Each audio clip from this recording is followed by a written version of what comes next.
se haya detenido, no hay razones todavía para ser optimistas sobre el futuro. Y continuaremos teniendo graves dificultades para captar inmigración cuantitativamente relevante, aunque podamos captar contingentes inmigrantes interesantes en términos cualitativos. Este es un punto importante. El tema de la escasez de mano de obra comienza a aparecer en la discusión uruguaya. Recién la señora su secretaria hizo mención a eso. Es un tema nuevo, ¿sí? Nunca nos imaginamos que íbamos a tener escasez relevante de mano de obra, y hoy hay escasez relevante de mano de obra en algunos sectores, no solo calificados, ¿sí? Porque cuando el presidente Mujica dice que hay que traer inmigrantes campesinos de otros países de América Latina, es para suplir trabajo no calificado en el campo, que también es escaso. Así que de repente tenemos más inmigración, pero no relevante en términos cuantitativos, ¿no? De todas formas, y es curioso, el stock de población pernoctante, el promedio de personas que duermen en Uruguay por día, ¿sí?, aumentará progresivamente por efecto del turismo internacional, ¿sí? El Uruguay seguirá creciendo en materia turística, y creciendo y creciendo y creciendo y creciendo aceleradamente por una razón muy sencilla. Hoy por hoy, los argentinos y los brasileños de clase media tienen incorporado en su presupuesto familiar un rubro gasto en turístico, turismo y vacaciones. Lo están incorporando los estratos medios bajos. Bueno, el Uruguay es un destino natural y seguirá creciendo y atrayendo turismo, y en esa medida habrá más gente que se queda en Uruguay a dormir, pero eso no es población. Continuará aumentando la desruralización, convirtiendo al Uruguay en una de las sociedades más desruralizadas del mundo, a la par de Singapur, ¿sí? Singapur es el país más urbano del mundo, ¿sí? Bueno, Uruguay es un poquito menos urbano que Singapur, pero es muchísimo más urbano que cualquier otro país de áreas de los que se llaman subdesarrolladas o en vías de desarrollo. Y la verdad es que la población que queda en el medio rural solo acepta quedar en el medio rural, o solo aceptará quedar en el medio rural si puede vivir con un estilo urbano. Tener televisión cable, tener telefonía, tener seguro de salud, acceder a la educación, tener carreteras, etcétera, etcétera, etcétera, etcétera, y no aceptará vivir como se vivía en el medio rural hace simplemente 30 años, ¿sí? Continuará desarrollándose incesantemente la urbanización metropolitana, concentrándose en forma radial, con concentración en el este y en el norte, incorporando progresivamente las ciudades de Canelones. La gente dice Montevideo no crece, y eso porque tiene metida en su cabeza una imagen administrativa de Montevideo. Si ustedes miran desde el satélite, ustedes van a ver una masa de hormigón, una masa de luminosidad, ¿sí?, una masa de energía que se expande lentamente como el Uruguay, pero se expande de forma regular. Como desde el punto de vista administrativo están fijados los límites en el arroyo Carrasco, el arroyo Toledo, el arroyo Manga, etcétera, etcétera, están los límites allí, ¿sí? La masa que está dentro de esos límites no crece, la masa total sí, ¿sí? Pero el satélite no ve los límites porque es una disposición jurídica, no hay forma de que los interprete, ¿ok? De forma tal que, de acuerdo a las estadísticas oficiales, el departamento de Montevideo no crece, pero la masa de hormigón crece, ¿sí? Y va a seguir captando población en forma progresiva. Vamos a tener una capital que va a tener esta forma, ¿sí?, una mano, en la cual a través de las radiales se va a extender en forma, ya está pasando, no estoy diciendo nada que no esté pasando, a extender en forma progresiva la población. Y en un horizonte de tiempo relativamente breve vamos a tener ahí el 70% de la población del país. Perdón. Crecerá una metápolis en el eje Colonia-La Paloma. La metápolis es un término relativamente nuevo. Hasta hace tiempo los urbanistas hablaban de metrópolis, ¿sí? Las metrópolis son masas de hormigón.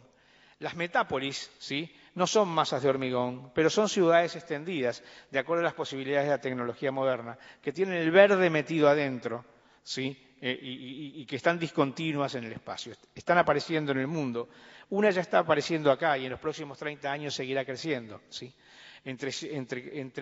Entre Colonia y Punta del Este, entre Colonia y La Paloma, esa metápolis seguirá creciendo. El dinamismo se aleja de Montevideo administrativo, de Montevideo municipal. Esto es bien claro, se aleja fuertemente.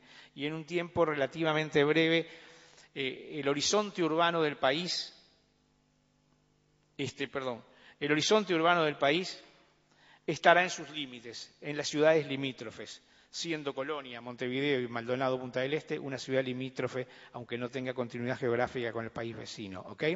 El centro del país se está vaciando, ¿sí? Y este proceso no lo para nadie. La gente se va a vivir a las ciudades de frontera. ¿Es esto bueno, es esto malo? No lo sé, pero cuando le preguntamos en las encuestas a la población del país, cómo ve su vida y en qué medida se siente que vive bien, la gente que se dice que vive mejor es la que vive en Durazno, Florida y Trinidad. Y uno dice, pues estos tipos no se dieron cuenta, ¿eh? Los más felices viven en Trinidad, Durazno y Florida. Ahí se vive mejor que en ningún lado. Bueno, la razón es que los que creían vivir mal se fueron, ¿sí? Solo se quedaron los que vivían bien, ¿sí? Bueno, entonces el vaciamiento del centro es natural, pero el crecimiento de la periferia, el crecimiento de las áreas urbanas limítrofes se da en una situación interesante. Crece Salto, pero crece más Concordia. Crece Rivera, pero crece más Santana. Crece el Chuy, pero crece más el Chuy brasilero. Crece una barbaridad Colonia, pero crece infinitamente más la metrópoli de Buenos Aires. Crece Paysandú, pero más crecen las ciudades que están enfrente a Paysandú, ¿ok? Entonces, en rigor, el dinamismo urbano del Uruguay es menor que el dinamismo urbano de la región, y eso va a afectar las actividades educativas y universitarias, y hay que tenerlo claro como cuestión del futuro. Cambiemos un poquito de registro y vayamos a temas sociales, cambios sociales. Continuará creciendo en forma regular la tasa de actividad femenina, ¿sí? La tasa de actividad femenina es la proporción de mujeres en edad de trabajar que trabaja o busca trabajar, ¿ok? Edad de trabajar en general se toma de 14 a 65 años. Entonces la tasa de actividad femenina ya es alta en términos comparativos con otros países, viene creciendo de forma regular, pero todavía es bastante menor que la tasa de actividad masculina, ¿sí? La tasa de actividad femenina es mucho mayor en las mujeres más jóvenes que en las mujeres de más edad, ¿sí? De forma tal que en la medida en que las mujeres de más edad se vayan retirando del mercado de empleo, las nuevas generaciones de mujeres todas trabajan o quieren trabajar. Y entonces la tasa de actividad continuará creciendo por reemplazo. Se van retirando las que trabajaban menos y van entrando al mercado de empleo las que trabajan más. Yo siempre digo, es algo parecido al mercado de jeans, ¿sí? En el mundo se venden cada vez más jeans, ¿sí? ¿Por qué se venden cada vez más jeans? ¿Porque la gente compra cada vez más jeans por año? No, porque se mueren los que no usan. Y entonces los que vienen usan todos. ¿Está claro? Acá es algo parecido. Se van retirando del mercado de empleo las mujeres menos propensas a trabajar y van ingresando las mujeres más propensas a trabajar. Esto opera con independencia de la demanda de trabajo, ¿sí? Con independencia de la demanda de trabajo. De forma tal que, economía 1, si la demanda no crece y la oferta crece, crece en forma sistemática la oferta de fuerza de trabajo y, por lo tanto, crece en forma sistemática la tasa estructural de desempleo, ¿sí? Una de las principales logros, por no decir maravilla, de estos periodos, de estos años que estamos viviendo, es cómo logramos mantener niveles de desempleo realmente bajos en términos históricos en un contexto en el cual la oferta de trabajo sigue creciendo, ¿sí? En forma sistemática por este mecanismo, ¿sí? Con independencia de la demanda. Perdón, otra vez.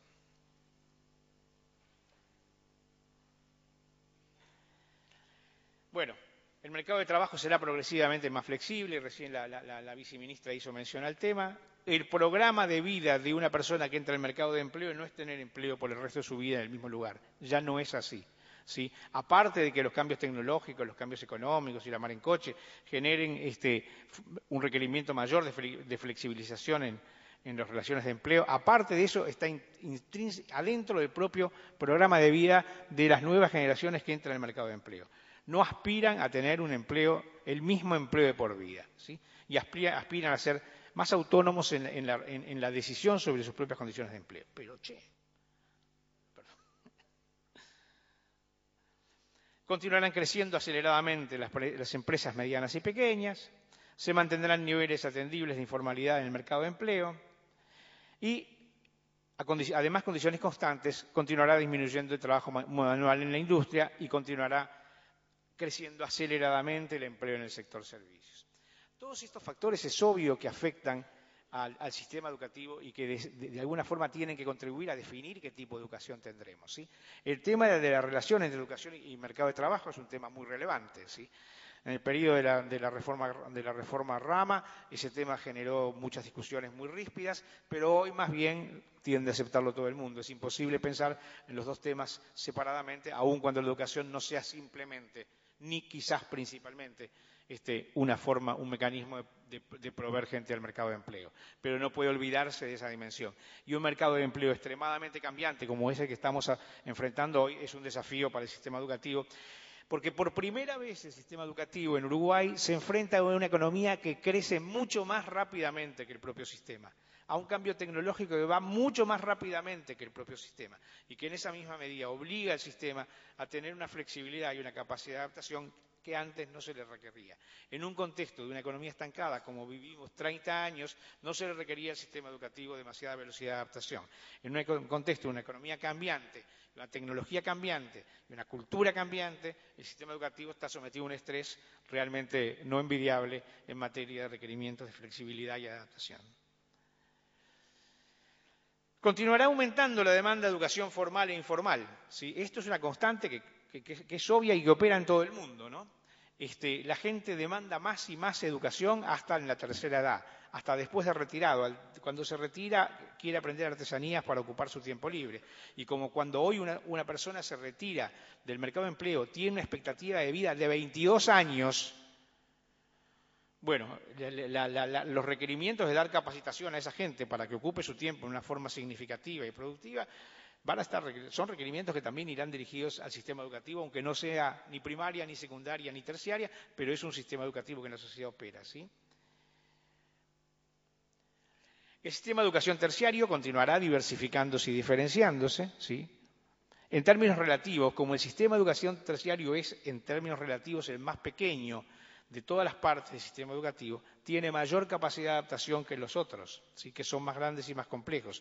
Y entonces puede responder quizás con mayor rapidez a ese cambio derivado del crecimiento de la economía y del crecimiento tecnológico.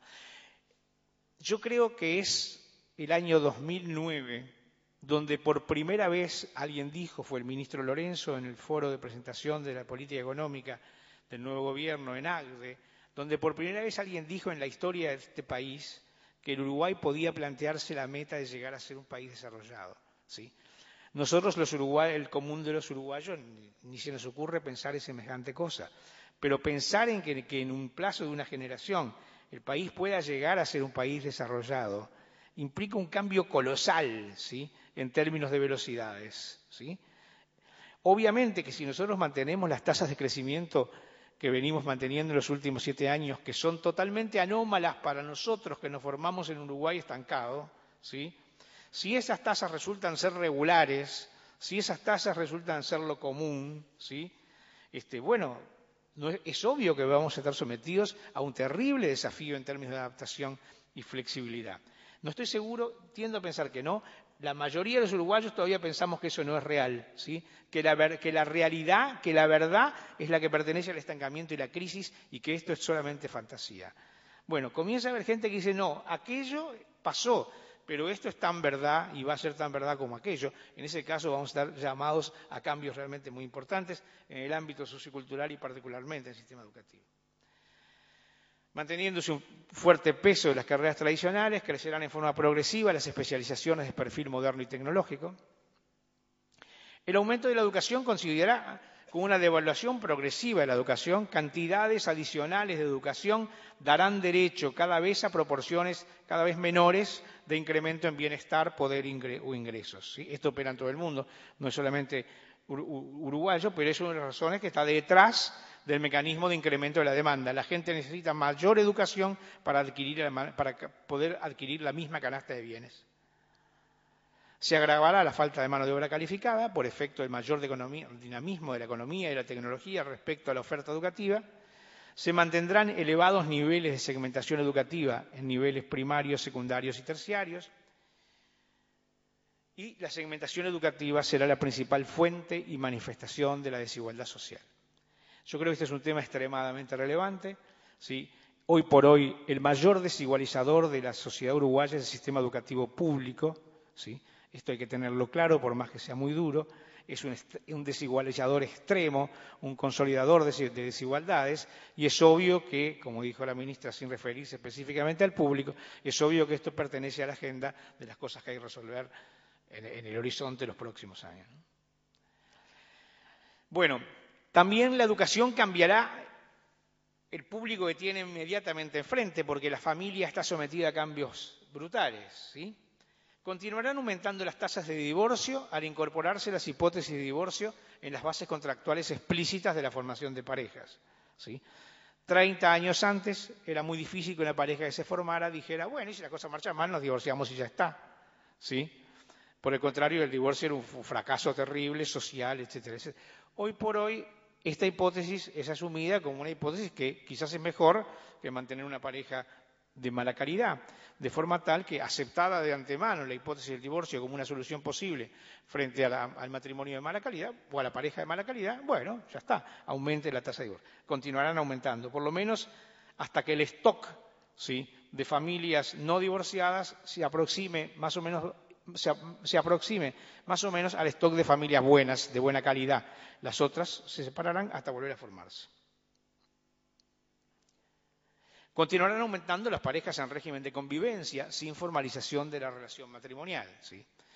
Gary Becker, un economista que obtuvo el premio Nobel, tiene un tratado de economía muy divertido que se llama Tratado sobre la Familia, donde discute desde el punto de vista económico muchas cosas relativas a la vida familiar. Y entre otras cosas, él dice, sí, continuarán aumentando en el mundo entero las parejas en régimen de convivencia. ¿Por qué? Bueno, dice, es muy fácil. En la Edad Media, ¿sí?, la gente quería cosas sencillas. Por ejemplo, quería que la mujer fuera trabajadora, ¿sí? Estoy planteando las cosas, perdón, desde el punto de vista del hombre, pero es el que me sale más fácil, ¿eh? Quería que la mujer fuera trabajadora.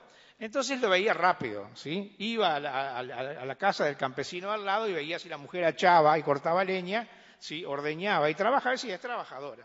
O quería que cocinara bien, ¿sí? Bueno, en 2 o 3 días se daba cuenta si cocinaba bien o cocinaba mal. O que quería que fuera linda, y también se daba cuenta. Entonces, pero no quería, ningún campesino se planteaba jamás, yo quiero compartir un proyecto de vida en común, ¿ok? Cosa que se plantea una pareja hoy por hoy. Eso no se ve en 2 días, no se ve en 3 días. El proceso de búsqueda de información sobre el grado en el cual una pareja está en condiciones de compartir un proyecto en común, de repente lleva 3, 4 años, 5 años, y entonces eso explica el largo periodo en el cual esa pareja va a convivir sin casarse formalmente, buscando información. Nadie va a decir, acá estoy buscando información, porque, pero en definitiva eso es lo que pasa, ¿eh? Continuarán aumentando los hogares monoparentales, entonces las escuelas tendrán complejidades diversas en el manejo, ya las tienen, en el manejo de las relaciones con los padres, que van a estar estresados, complicados, tener que trabajar estando solos, bueno, ok. Continuarán aumentando los hogares unipersonales, ¿sí? Estamos llegando al 20% de los timbres de Montevideo que tienen detrás a una persona que vive sola, ¿sí? Bueno, en Capital Federal, en Buenos Aires, dentro de General Paz, ya es el 29%. Es un número que a uno le resulta brutal. El 29% de los timbres tienen detrás a una persona que vive sola. Eso tiene que ver con los divorcios, tiene que ver con la cultura, tiene que ver con la mayor esperanza de vida de las mujeres. Las mujeres viven 8 años más que los hombres y bueno, al final les toca, ¿eh? Y la probabilidad de vivir solas es mayor, ¿ok? Tiene que ver con muchos cambios, pero es una proporción realmente muy importante de gente, ¿no? Se reforzarán los movimientos revalorizadores de la familia tradicional. En este contexto no hay duda que van a surgir movimientos revalorizadores. Ya en otros países hay muy importantes. Y al mismo tiempo se abrirá camino a la institucionalización de nuevas formas de convivencia doméstica. Ya las hay regulándose en todo el mundo, cambiando la familia. De forma tal que la idea de la escuela y los padres, imaginándose los padres una pareja que tiene tiempo libre después de las 6 de la tarde para venir a conversar, ambos, todos tranquilos, etc. Bueno, esta idea ya no es realista, es mucho más compleja la relación de la escuela con la familia, porque la familia, no solo la escuela, la familia está sometiéndose a transformaciones realmente muy grandes, ¿sí? Por un buen tiempo seguiremos conviviendo con niveles elevados de pobreza, marginalidad e inseguridad urbanas, difícilmente tolerables para la sensibilidad uruguaya tradicional, ¿sí? Podemos evitar que eso crezca, es difícil pensar que lo resolvamos en un plazo de 5 o 10 años, porque hoy por hoy la pobreza extrema, la marginalidad y las inseguridades se explican por un ciclo complejo en el cual no es solo un problema de ingresos, no es solo un problema de necesidades básicas insatisfechas, sino es un problema de que se han roto los principales mecanismos de integración y socialización tradicionales. Desintegración familiar, informalismo en el mercado de empleo, problemática en relación con el sistema educativo y problemática en relación con la vivienda y con la ciudad, de forma tal que es un síndrome muy complejo, muy difícil de resolver en el corto plazo. Aun cuando podamos disminuir los niveles de necesidades básicas insatisfechas, es posible que demos un ingreso mínimo, es posible que demos acceso a saneamiento, es posible que demos cobertura de salud. La creciente desigualdad educativa impedirá recuperar rápidamente niveles de integración social elevados, ¿sí? Hay muchos países en el mundo que en horizontes de 15, 20 años pasaron de sociedades donde la extrema pobreza era mayoritaria, como era mayoritaria en el capitalismo naciente, como era mayoritaria en la Inglaterra de Dickens, y en un plazo de 30 años pasaron a sociedades relativamente modernas en las cuales esos problemas fueron básicamente conjurados, pero no se resuelven nunca de un día para otro cuando no son solamente un problema de pobreza en términos económicos. Salvo que logremos cambios sociales y culturales relevantes, que en principio supone una innovación fuerte, no parece razonable que podamos controlar significativamente los niveles de inseguridad urbana. El ministro dijo ayer en una conferencia de que hoy por hoy un fenómeno nuevo era la organización social de lo que él llamó pequeñas mafias en zonas rojas. Bueno, ya no es un problema simplemente de una delincuencia de tipo anómico individual, es una cosa más compleja, tampoco se resolverá en el corto plazo. Podemos contenerla y evitar que crezca, sí, pero para resolverla en forma radical nos va a llevar algunos años. Bueno, modernización. Esto me parece muy importante para el sistema educativo porque tiene que ver con cosas. ¿Cómo queremos vivir? ¿Cómo quiere vivir la sociedad uruguaya? ¿Sí? ¿Qué imaginamos, qué deseamos para nosotros y nuestros hijos en un plazo de 5, 10? Una forma de... Esto tiene que ver con la discusión del tema de la modernización, ¿no? Nadie sabe muy bien qué es la modernización. Hay políticos que hablan de la modernización de forma más regular, pero ellos tampoco saben, ¿ok? Pero hay un test, ¿sí? Un test bastante fácil de hacer, que se puede hacer con encuestas, ¿sí?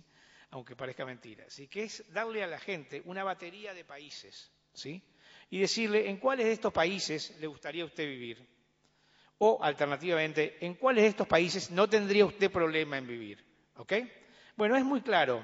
Cuando aparece Nigeria, nadie quiere vivir en Nigeria, ¿sí? Cuando aparece Honduras, nadie quiere vivir en Honduras. Cuando aparece Cuba, nadie quiere vivir en Cuba. Cuando aparece el Líbano, nadie quiere vivir en el Líbano. Cuando aparece Birmania, por favor, ¿sí? ¿Ok? En cambio, cuando aparece España, sí.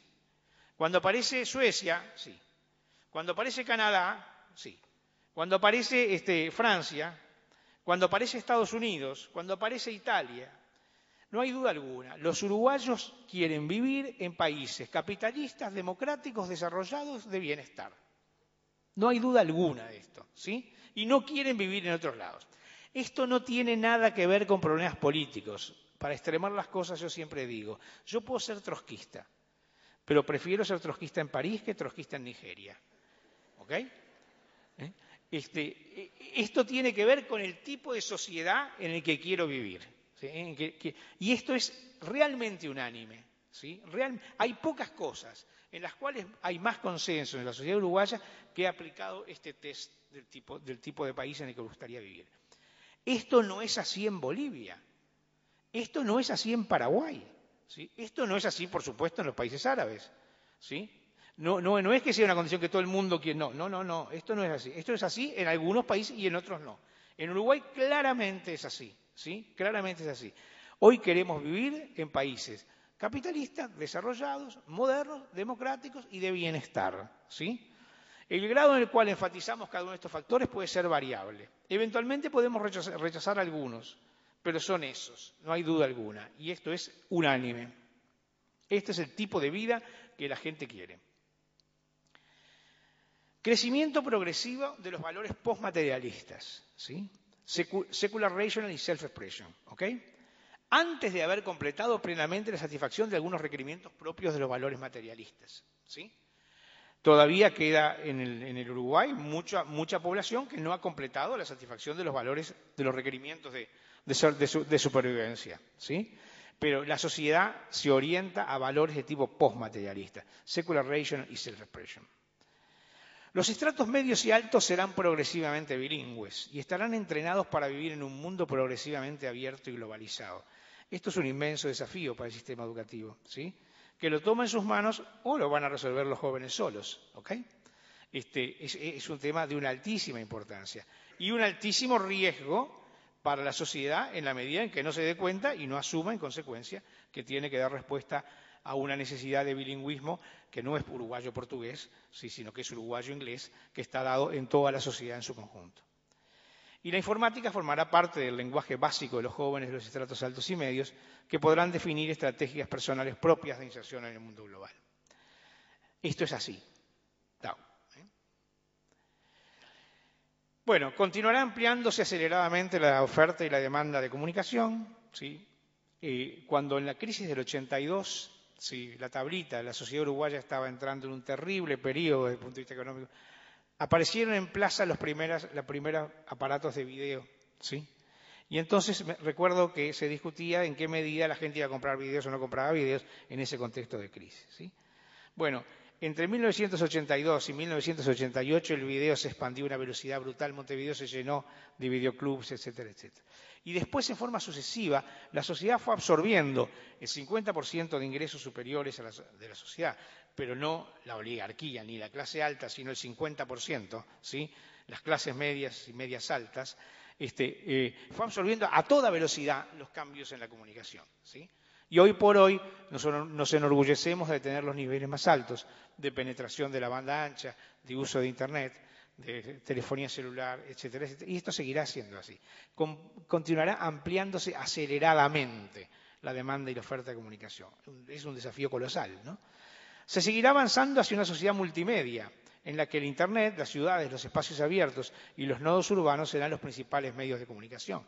Los medios gráficos, las radios tradicionales y los canales abiertos de televisión van a ir perdiendo progresivamente su peso en la sociedad global. Vamos a nuevos medios, ¿sí? Nuevos medios que otorgan una libertad al usuario infinitamente mayor que la que otorgaban los medios clásicos, ¿sí? Las posibilidades de opción que alguien tiene para navegar en Internet son tan gigantescas, o para circular por la ciudad, son tan gigantescas que no podemos ni siquiera imaginarlas. Aumentará en forma progresiva el tiempo fuera del hogar, ¿sí? Por efecto que las mujeres trabajan, los jóvenes estudian cada vez en mayor medida o pierden el tiempo por fuera, también fuera de la casa. Los nuevos medios crearán progresivamente nuevos públicos dedicados específicamente yo siempre pongo como ejemplo un programa de ESPN sobre pesca que da una vez por semana, los martes a las 4 de la tarde, un programa de pesca de pejerreyes. De pesca en que pescan pejerreyes, ¿sí? Ustedes si vieron pescar un pejerrey, lo vieron de una vez para siempre. Todos los pejerreyes son iguales, todos se pescan iguales. Volver a verlo todos los martes es una cosa increíble, ¿sí? Y sin embargo hay gente que todos los martes ve regularmente, gente... Y entonces uno se pregunta, ¿cómo es viable esto? Porque el señor tiene que hacer un negocio. ¿A quién diablos escucha este programa? Debe haber suficiente gente que le gusta ver salir el pejerrey todos los martes por televisión. Y bueno, hay suficientes en América, ¿sí? Hay un pequeñísimo grupo, ¿sí? Después que yo comenté esto en mi familia una vez, uno de mis hijos me dijo, papá, nosotros somos hinchas de Wander, que seguramente es mucho más chico que el total de aficionados a los pejerreyes. Así que no exageres, ¿eh? Bueno. El conjunto de los viejos y nuevos públicos configurará una sociedad extraordinariamente segmentada, con el crecimiento acelerado de nuevos tipos de tribus urbanas, ¿no? También es un inmenso desafío para la educación, porque esta variedad de públicos ya no aparece después de la secundaria, sino que comienza a aparecer en la primaria. Y entonces la heterogeneidad de intereses culturales y grupales de cada uno va a ser mayor. Los roles familiares básicos, padre, madre, cónyuges, se alejarán progresivamente de las pautas tradicionales de la familia patriarcal, ¿sí? La familia patriarcal es inviable, se acabó, terminó, pertenece al pasado. A alguien le puede gustar, la guarda como recuerdo los domingos a mediodía, pero el resto del tiempo no funciona, ¿sí? Y no va a funcionar. Es un mal programa de vida para alguien que quiere crear una familia. Prolongación regular del tiempo de juventud. Los chicos no se van, ¿sí? Se quedan, a los 25 años no se fue, a los 30 años no se fue, a los 35 años no se fue, no se casa, sigue estudiando, cambia de trabajo, se va de viaje. Bueno, es así. Sobre cada uno de estos ítems el programa tiene Sobre cada uno de estos índices podría una charla de 20 a 30 minutos, ¿ok? Voy rápido para cumplir mi... Mayor valoración de la diversidad cultural, mayor valoración de la tolerancia con ámbitos acotados de intolerancia, ¿sí? Todos somos intolerantes, pero cada vez para menores cosas. Con algunas cosas somos completamente intolerantes, pero la mayoría de las cosas... mayor valoración del éxito como realización expresiva, el director de cine, el músico, la persona que hace una murga, que es un letrista, ¿ok? Preocupación progresiva por el ambiente. Bueno, todos estos cambios, ¿sí?, se van a dar, gane quien gane las próximas elecciones, ¿sí? No hay manera de evitarlos. Si gana X o si gana Y, podrán modularse de una forma u otra, pero no se van a evitar. Porque son cambios que pertenecen al cambio cultural que estamos enfrentados o al tipo de sociedad en que estamos. Hay gente que dice, esto es cambio global. No, lo de población es Uruguay. Lo de población y sus derivados es todo Uruguay, ¿sí? Todo enteramente Uruguay. Los del mercado de empleo es una mezcla de Uruguay y el mundo. Estos culturales son del mundo, porque hoy vivimos en culturas abiertas, en las cuales estamos afectados por el mundo. Pero es poco probable que no se den. Yo diría, algunos son casi irreversibles. ¿Cómo podemos hacer para llevar la tasa de fecundidad a 2,5? Ni se meta, ¿sí? No es viable. La única forma de aumentar la tasa de fecundidad a 2,5 es propender en migración de familias, de mujeres que sean propensas a alta fecundidad. Y eso es poco elegante hasta decirlo, ¿ok? Es la única forma, ¿sí? No hay otra forma posible. ¿Cómo podemos hacer para evitar, ¿sí?, que se consolide una ciudad entre Colonia y La Paloma? Ponga una bomba. Rompa las carreteras. ¿Otra forma? No hay. La tendencia es una tendencia. ¿Cómo podemos hacer para evitar este grado extremo de medios de comunicación? Algunos países lo han intentado, no les va muy bien, ¿sí? Algunos países han intentado regular el acceso a Internet, ¿sí? No les va muy bien, el mundo las mira muy mal, ¿sí? El intentar hacerlo significa que los penalicen en una inmensa cantidad de temas, no solo la inversión extranjera, sino una inmensa cantidad de temas de imagen del país en el mundo.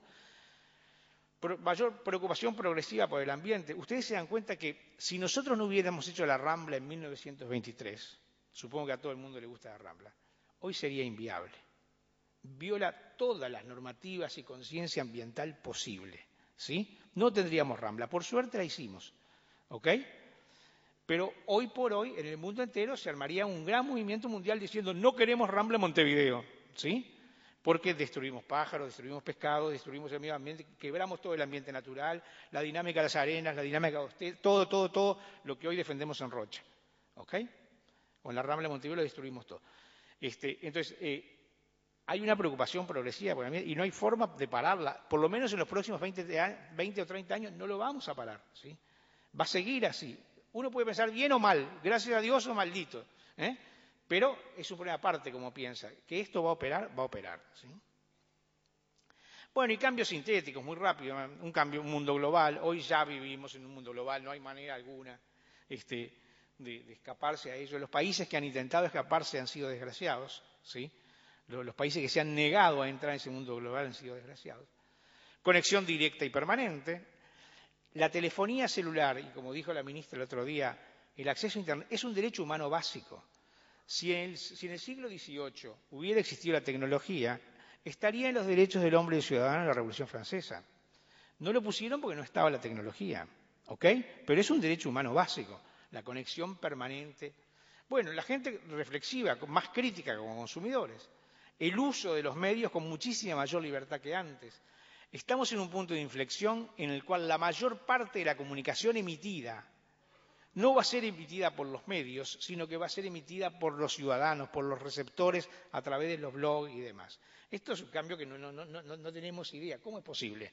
La mayor parte de la comunidad, de la comunicación lo emite el receptor al demonio con la teoría de la comunicación que yo estudié. La teoría de la comunicación que yo estudié decía lo contrario. El pobre receptor era un pobre desamparado, ¿sí? Atosigado por los medios, mientras que había un grupito concentrado, altamente concentrado de medios que eran los que emitían, ¿sí? En la Argentina hay actualmente una polémica muy grande sobre los medios y uno mira y dice, pero qué gracioso, porque realmente algunas imágenes son como las que prevalecían en la sociología de la comunicación en la década de los 60, ¿sí? En la cual yo recuerdo todavía un dibujito que había en un manual de Sociología de la Comunicación, en que había un pobre señor sentado en un sillón con la radio, aquellas radios grandotas, ¿sí? Que eran la única radio del hogar que estaba en el living, la radio enfrente de donde salían flechas que le entraban en la cabeza al tipo que estaba paralizado y aislado del sillón. Bueno, eso no existe más, ¿sí? Eso no existe más. El tipo es tan importante como la radio que emite. Ya no hay una radio, sino solo en Uruguay hay 650, ¿sí? Bueno, y la posibilidad de escuchar radio es en infinitos medios diferentes. La sociedad, las grandes superficies que continuarán creciendo en el mundo, el fin de la mesa, los hábitos de comer. ¿Sí? Yo siempre digo, nosotros no tenemos conciencia de que el 60% de la población en la semana come con las manos al menos una vez. Es decir, viola todas las reglas con que nos enseñaron a usar cuchillo y tenedor. Pero come con las manos, sale la mostaza por los cachetes, tranquilo, en público, sin problema, ¿sí? Se forma parte de la cultura ambiental, la proporción de gente que come diariamente, no quiero mencionar opciones de marca para no complicar, que come diariamente por fuera totalmente de las reglas de educación es inmensa. En la casa la gente come muchísimas veces de separado porque llega a horas distintas, ¿sí? Una proporción del orden del 40% come al menos una vez por semana directamente de la heladera, es decir, se para la heladera, agarra algo, come. Bueno, entonces, aquella vieja mesa familiar en que el pater familia se sentaba en la cabecera, la señora hacía no existe más. Y eso es un símbolo del cambio de la cultura moderna. Bueno, muy rápidamente, un nuevo sistema, una democracia consolidada, no quiero meterme en cuestiones políticas, pero estas son cosas muy obvias en las cuales tenemos que tener en cuenta. Un sistema institucional progresivamente consolidado, varios desafíos, ¿sí? Es decir, un país en cambio y un cambio acelerado. Esto es, yo creo, para mí, el mayor desafío cognitivo para el sistema educativo. El sistema educativo está acostumbrado a tener por delante un país estancado y en crisis, ¿sí? Y ocurre que el país estancado y en crisis se hizo cirugía estética, ¿sí? Ya no es un país estancado y en crisis. Todavía no lo aceptamos. ¿Me explico? Todavía no nos dimos cuenta, ¿sí? De que realmente ya no lo es y no tiene por qué volver a serlo. Podemos evitar colectivamente que vuelva a ser un país estancado y en crisis. Y podemos tener tasas de crecimiento realmente razonablemente buenas. Como además somos tan canallas que no tenemos población y no tenemos nacimientos, ese crecimiento en términos de crecimiento per cápita es espectacular en términos comparativos. Los pobres paraguayos tienen que trabajar muchísimo, si tuvieran la tasa de crecimiento que nosotros, tienen que trabajar muchísimo más que nosotros para tener éxito, porque los tipos tienen una tasa de fecundidad casi de 3 hijos por mujer, ¿sí? Acá nosotros tenemos menos de 2, y entonces en términos de per cápita el mismo crecimiento acá y allá no es igual. El crecimiento acá es diferente. Y este es un desafío cognitivo relevante para el sistema educativo, entender que estamos en un país en el cual la velocidad de la economía, la velocidad de la tecnología y la velocidad del cambio cultural obligan al sistema educativo a tener una capacidad de adaptación y un nivel de flexibilidad que antes no tenía por qué tener. Muchas gracias.